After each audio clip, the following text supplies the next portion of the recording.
commercial ought to get me a free trip to Newark sometime.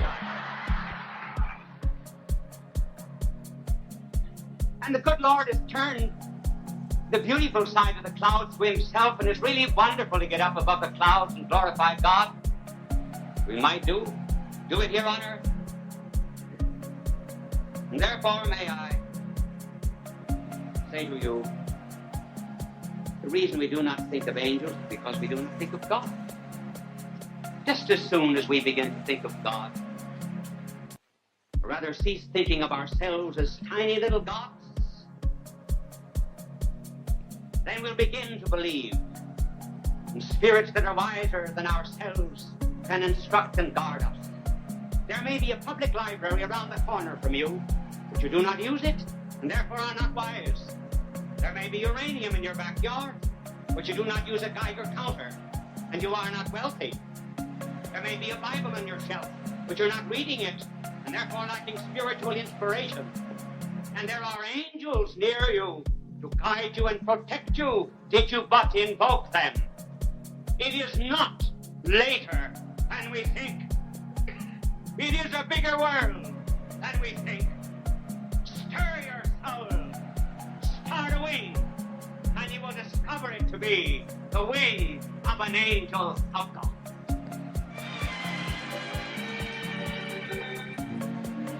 The oceans that touch America have many stories. One is the crossing of the Pilgrims from England to America in a small sailing ship called the Mayflower. These people sought a place where they could worship as they wished. They settled at Plymouth in Massachusetts. Winter had just set in. Their lives became filled with hardships. Half their company died. The others worked through the loneliness of winter until the warm sun of the New England springtime gave them new strength. They prayed, and their loneliness melted with the winter snows.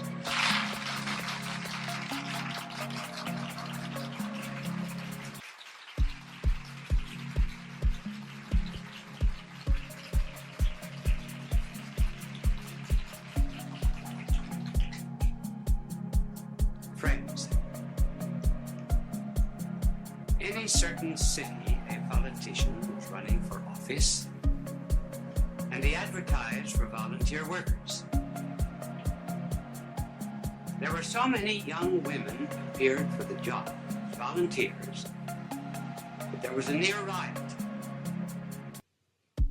Were they interested in politics? No. The first question they asked was, how many men have appeared? They were part of the lonely young women of this great city. And then I know of an old woman who stays up every night until 12 o'clock to hear the announcer say, "We are now signing off. Good night, and have a good sleep." That relieves her of her loneliness. There was really and truly, a woman wrote to me and told me that my program was the only one to which her cat ever listened. So our subject tonight has to do, to some extent, with loneliness. So what's the cause of this loneliness? What are we looking for? Well, we say we're looking for God, yes. And I know what you will answer. What does God know about loneliness? Now that's a good question. That's a good question. What does he know about loneliness? Does he know anything about the loneliness, for example, of a babe in Afghanistan who has no better home than just straw? Does God know anything about the loneliness of a mother who has to gather up a child in order to escape a dictator and fly halfway across Africa?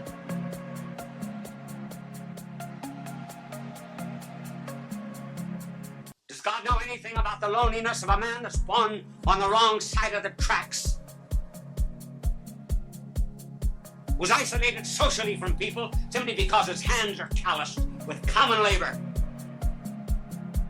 and is denied decent society? Sure, does God know anything about that kind of loneliness, for example, in which one is expelled from a city, disowned by one's own people? Does he know anything about the loneliness of being deserted by friends? Does he even know anything about the loneliness feeling doubts even about religion, doubts even which one cries out, why hast thou abandoned me? Does God know anything about these things? Yes, those are good questions. Now suppose that there was a figure that came into all of this loneliness, and so immersed himself in it that he would not immunize himself from it, would not cut himself off from it. Would you, for example, be the only one on the battlefield that was whole and not help any of the wounded? And so if there was a figure that came into this world of ours and refused to isolate himself from loneliness and felt it so much that blood poured out from his body, felt loneliness so much that as if all the robberies of the world were thrust into his hands, as if he himself were guilty,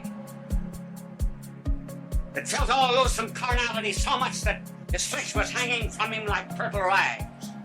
Suppose someone came into this world and went into all of this loneliness, took it all, and was not overcome by it, but conquered it all.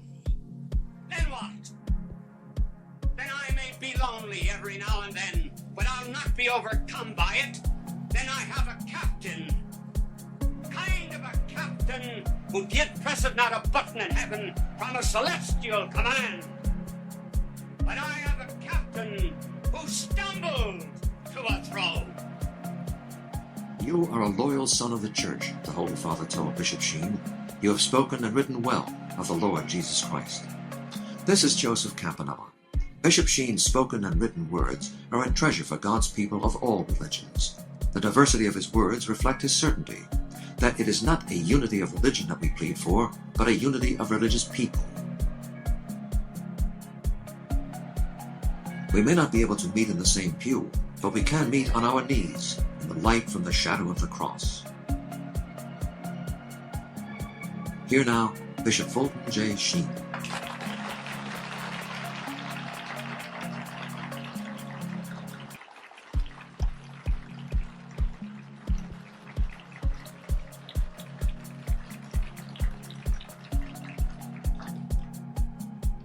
Friends, you heard the subject, our two wars. But before I get into that subject, let me tell you about another war. A little boy went to religion class, and when he came home, his mother said to him, "What did you learn today at Sunday school?" He said, "I learned about the war of Moses and the Egyptians." Well, what happened? Well, he said, the Egyptians, were pursuing Moses and the Israelites. So Moses telephoned to his engineers. His engineers laid pontoon bridges all across the Red Sea. When the bridges were laid, the aircraft saw the tanks of the Egyptians coming on the other side of the Red Sea.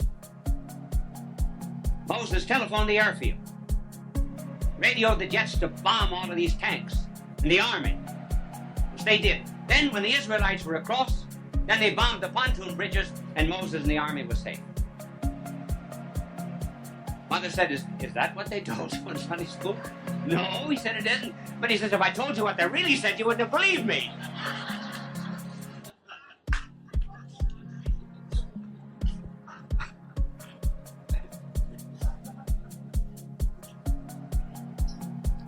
Well, our country is something that's very dear to your heart and to mine.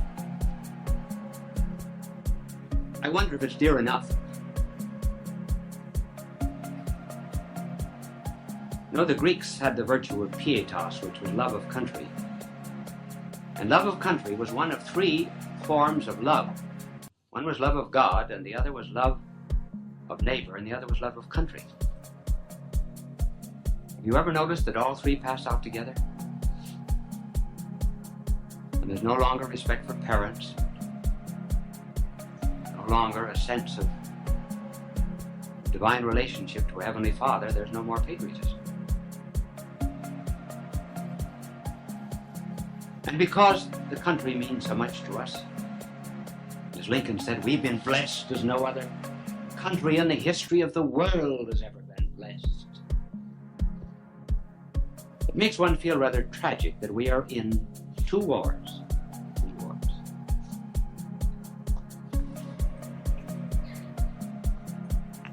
One of the wars that we're in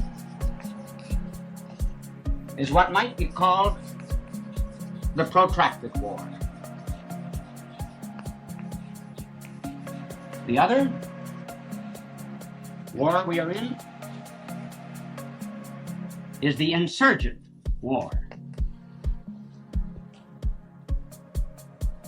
The protracted war is one that we fight outside our country. The insurgent war is the one that is fought inside.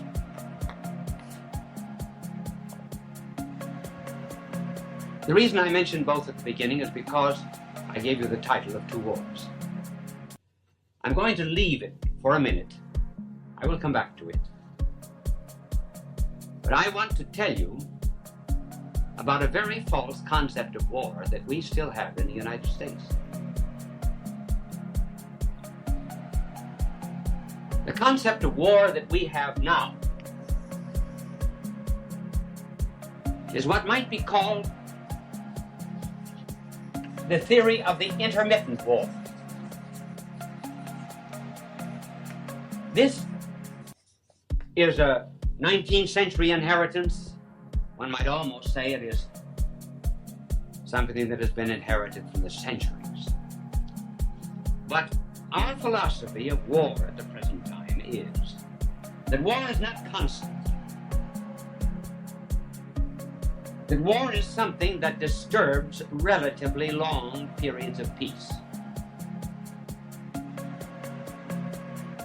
Secondly, our false theory of war is that every war must end in victory.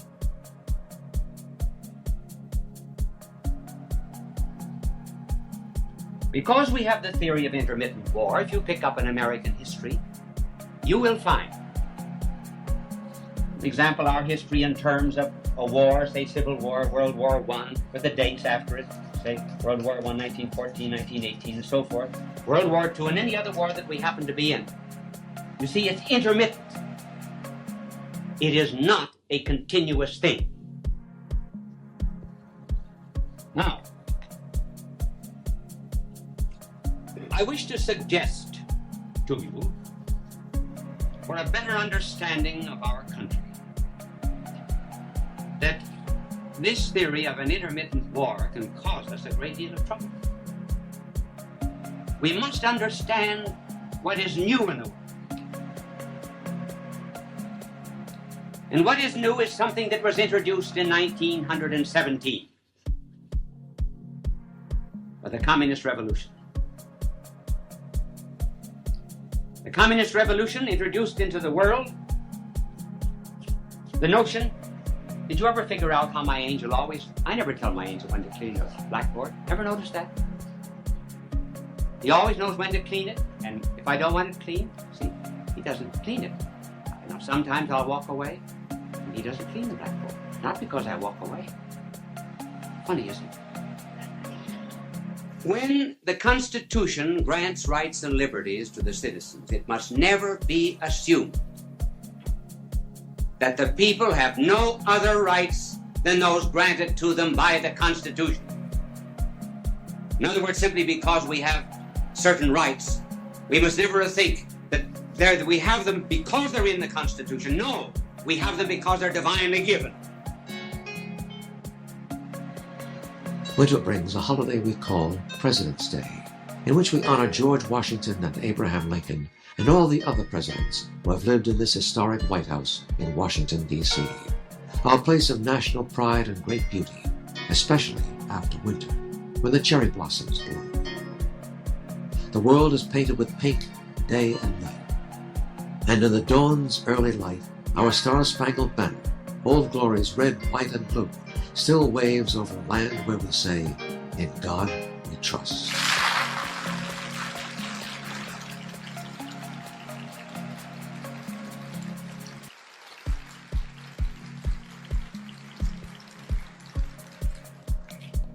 Friends, the few minutes before television program begins are always moments of tension. There's a countdown and one is always waiting for the cue to start. It reminds me of a woman in an Arkansas town, a very small town. She was trying to crash the society in this village, but her husband was not very social, so she kept him upstairs with instructions that he was not to come down to the tea under any circumstances. She invited in the ladies, and she was charming them at tea, and her efforts were just about crowned with success when a voice was heard from upstairs. It was the husband, and he was saying, "Ma, there are only clean towels in the bathroom. Is it all right to start one?" So we get the cue and start a television show. And this one is about America.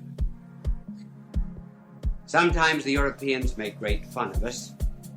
This really and truly happened to a friend of mine who was studying in Switzerland. And it seems this American had gone over for his first visit to Europe. And my friend in Switzerland, who was an American, said, "Well, how do you like Europe?" "Oh," he said, "I don't like anything about it." He said, "They're not up to date. They do not have the latest gadgets. The television not in the hotel rooms." And then he said, "Buildings are old." He said, "There are churches here that are over 1,000 years old." And then dirty. "I don't find anything beautiful here." My American friend said, "Well, don't you think Switzerland is beautiful?" He said, "Take away the scenery, and what have you got left?"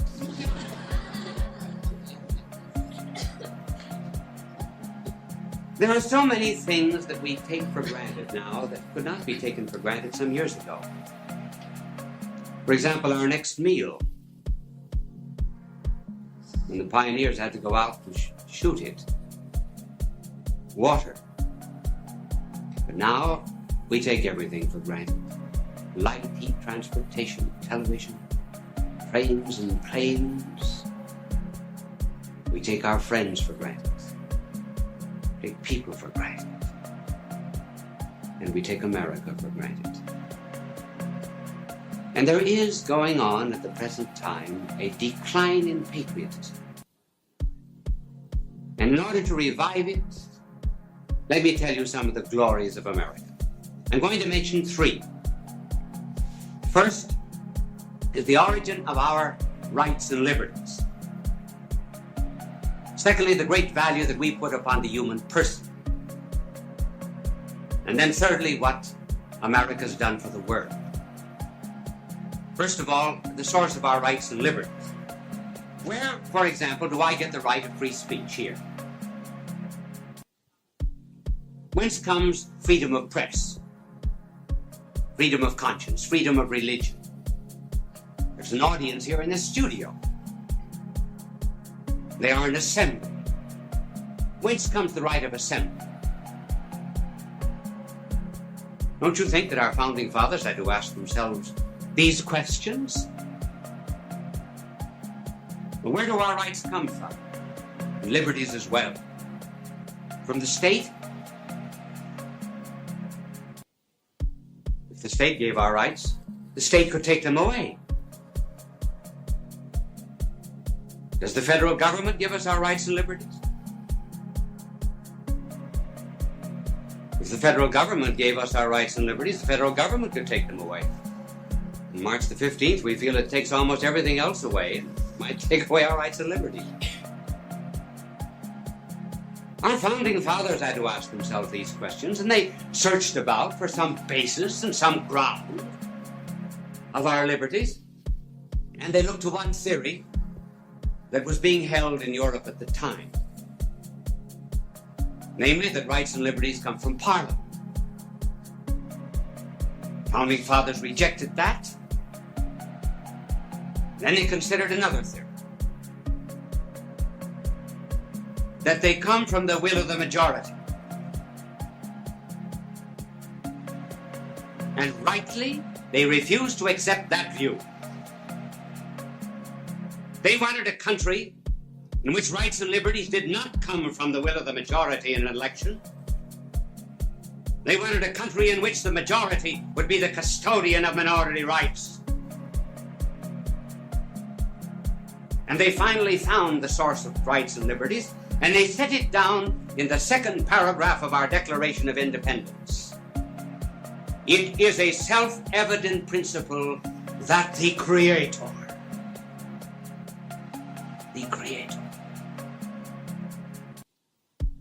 has endowed man with certain unalienable rights, among which are the right to life, liberty, and the pursuit of happiness. In other words, our rights come from God. Love is a garden, a tapestry of color that gives a radiance to our imagination. We delight in the flight of a butterfly who stops for a brief moment to open his wings on the petals of a rose. In the garden of our own lives, we pray that the leaves will always dance gracefully in the gentle breeze, that whisper which is the breath of God. On the 50th anniversary of his priesthood, Bishop Sheen wrote these lines: "As I work under the love of two hearts, one sacred and the other immaculate, the road, I shall follow it. The fun, I shall forget it. The cup, I shall empty it. The pain, I shall conceal it. The truth, I shall be told it. The end, I shall endure it." Now Bishop Sheen and Love is a Garden. Friends, you heard the title, Love is a Garden. So this telecast has something to do about love. It will touch maybe on the fine points of love, particularly married love. And it reminds one of extremes. One extreme about marriage is the story of Adam out walking the garden, out walking after the fall of the Garden of Paradise. He had his two boys with him, one on either side. And they passed by the wreck and ruin of the beautiful Garden of Paradise. And Adam looked in, pulled the boys to himself. He says, "Boys, that's where your mother ate us out of house and home." On that bad side of it, too, is the story of the wife who went in to get a collar for her husband. And the clerk said, "What size?" She said, "About that size." You didn't get that, did you? And then on the more pleasing aspect of marriage, President Harding was once asked, at what age do you think women are most beautiful? He said, "The age of my wife." And here I'm going to read for you perhaps a poem that you know. Elizabeth Barrett Browning's poem.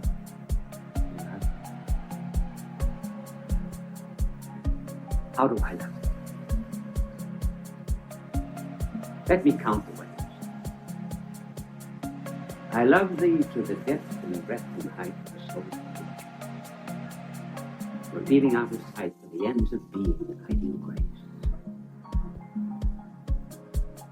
I love thee to the level of every day's most quiet need, by sun and candlelight. I love thee freely as men strive for right.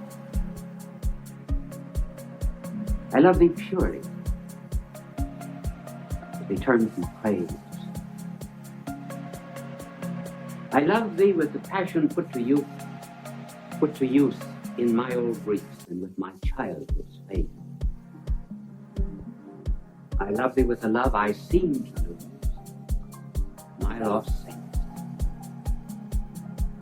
I love thee with the breath, smile, tears, all my life. And if God chooses, I shall love thee best.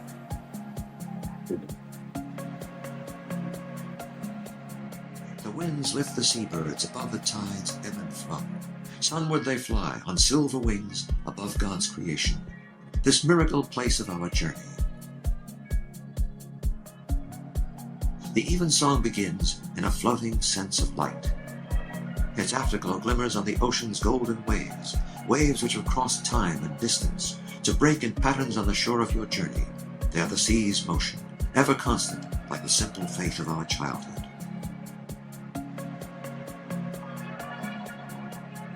Let the little children come unto me. In this moment of life, there is a struggle in the human heart that only the soul and God know about. But we can soar on wings of light, above the silence, into the sun-split clouds, alone in prayer with God. Today, Bishop Sheen tells us how to keep people tuned in with empathy, along with being interested in them as people.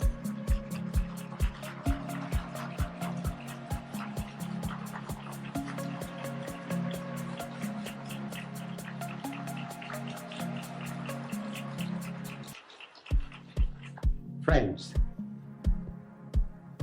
I must tell you about 2 letters that I received about the way I conclude the program. One letter told me that this woman had a parakeet which she trained to say, "Bye now, and God love you." I have a dim suspicion that she trained the parakeet to say that to teach people when to go home. And there was another woman, a mother, who told me that her son, aged about 4, was brought to Mass every Sunday.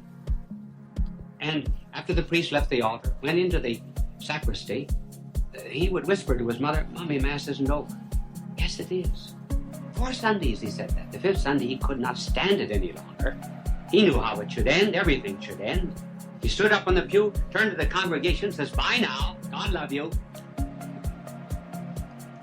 This telecast, you know, is, he always tunes me out. It's not about people who are disagreeable, not that class that belonged to the Italian barber that I know of. A friend went into his barber shop, announced to this Italian barber that he'd won a trip to Rome. "Yes? How are you going?" He said, "TWA." "Oh," he said, "don't take that line." He said, "The engine's always conked out, never arrives on time." "Where are you going to stay when you get to Rome?" He said, "The Excelsior Hotel." He said, "There's a flea bag, don't go there." "Where are you going to eat?" "Chasery restaurant." "Oh, they put potassium cyanide in the food." "What else are you going to do?" He said, "I'm going to have an audience with the Pope." "Oh," he said, "there'll be 20,000 screaming Italians, you'll never get near the man." 6 weeks later, he came back. "How was the trip?" asked the Italian barber. "Fine," he said. "Travel TWA, just as Bishop Sheen said, travel with angels, perfect flight.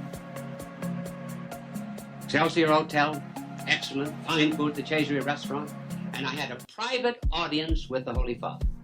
"You did? What did the Pope say?" He said, "Where did you get that awful haircut?"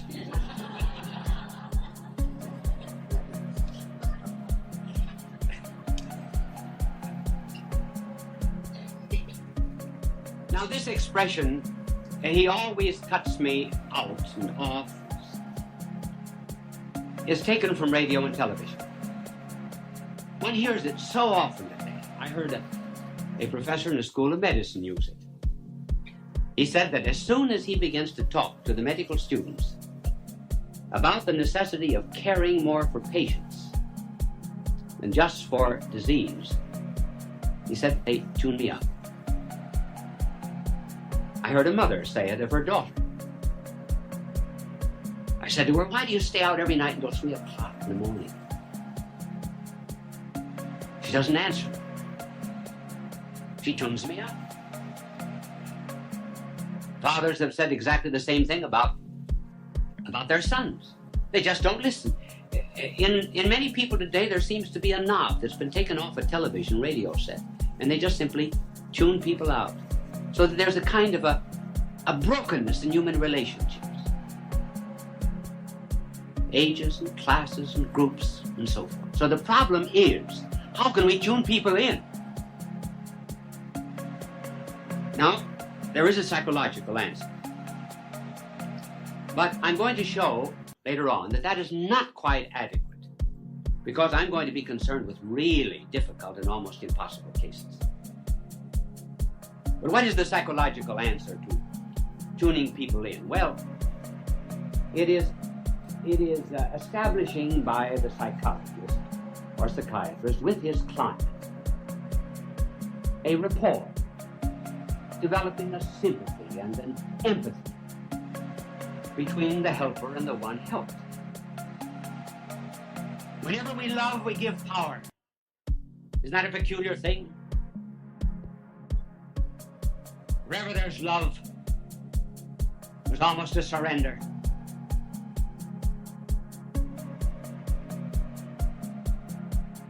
So there exists on this earth, and so many places in this earth, that it is a shame the press does not print those who keep the commandments as well as those who break the commandments. But somewhere on this earth, there is a love that absorbs evil.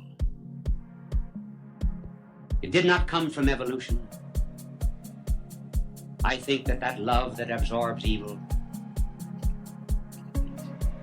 existed in someone who, in the face of deafness, would sigh. Someone who, in the face of death, would shed a tear. And someone in the face even of the corruption of a culture, overlooking a city and a culture, might also weep. Somewhere there had to be someone who loved so much that he was helpless.